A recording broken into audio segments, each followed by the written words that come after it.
क्या पश्चिम बंगाल में president rules यानी कि राष्ट्रपति शासन में ममता सरकार को बर्खास्त कर दिया गया है, राष्ट्रपति शासन लगा दिया गया है?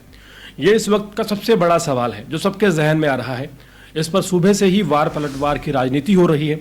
पश्चिम बंगाल में विपक्ष के नेता एलओपी और भाजपा नेता शुभेंदु अधिकारी ने राज्य में राष्ट्रपति शासन के तहत चुनाव करवाने की मांग की थी और आरोप लगाया कि राज्य पुलिस प्रभावी रूप से मुख्यमंत्री ममता बनर्जी के राजनीतिक एजेंडे के साथ जुड़ी हुई है।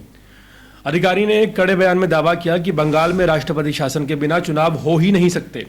जो पुलिस है वो ममता बनर्जी की कैडर है। हम जिहादियों से लड़ने के लिए तैयार हैं। जहां हिंदू आबादी 50% से कम है, ये तत्व हिंदुओं को मतदान करने से पूरी तरह से रोक देंगे। चुनाव की पूर्व संध्या पर चुनाव आयोग को पश्चिम बंगाल में राष्ट्रपति शासन की सिफारिश करनी चाहिए। उनकी ये टिप्पणी राज्य में राजनीतिक हिंसा और अशांति को लेकर बढ़ती चिंताओं के बीच और खबरों के बीच आई है, खासकर तब जब मुर्शिदाबाद से वक्फ संशोधन अधिनियम के खिलाफ विरोध प्रदर्शनों के बाद तनाव बढ़ता हुआ नजर आ रहा है। वहां हिंदू पलायन करते हुए नजर आ रहे हैं।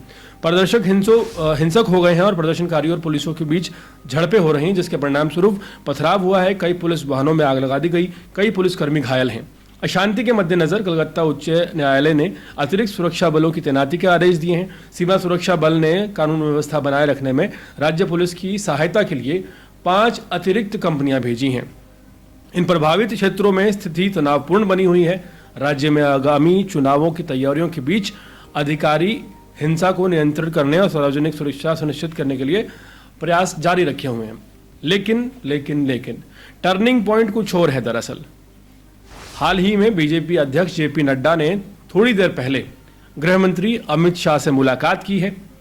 पीएम मोदी की जम्मू कश्मीर की जो यात्रा थी उसे टाल दिया गया है।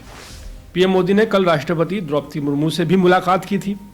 अब ये सब देखकर लगता है कि कुछ बहुत बड़ा हो रहा है और होने वाला है। ये सब एक साथ होना काफी ज्यादा हैरान करने वाला है, किसी बड़ी खबर का संकेत है। जेपी नड्डा और अमित शाह की मुलाकात अचानक हुई थी, शायद कोई जरूरी फैसला लिया गया हो। पीएम मोदी की जम्मू कश्मीर यात्रा का टलना भी कुछ सोचने पर मजबूर करता है।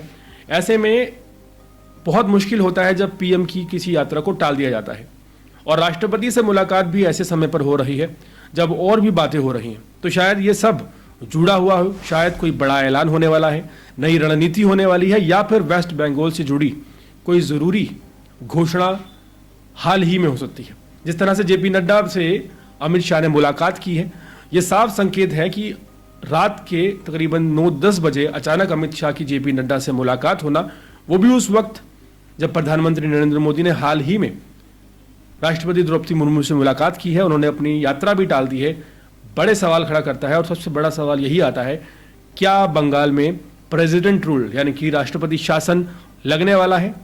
जल्द ही कोई बड़ी खबर सामने आ सकती है।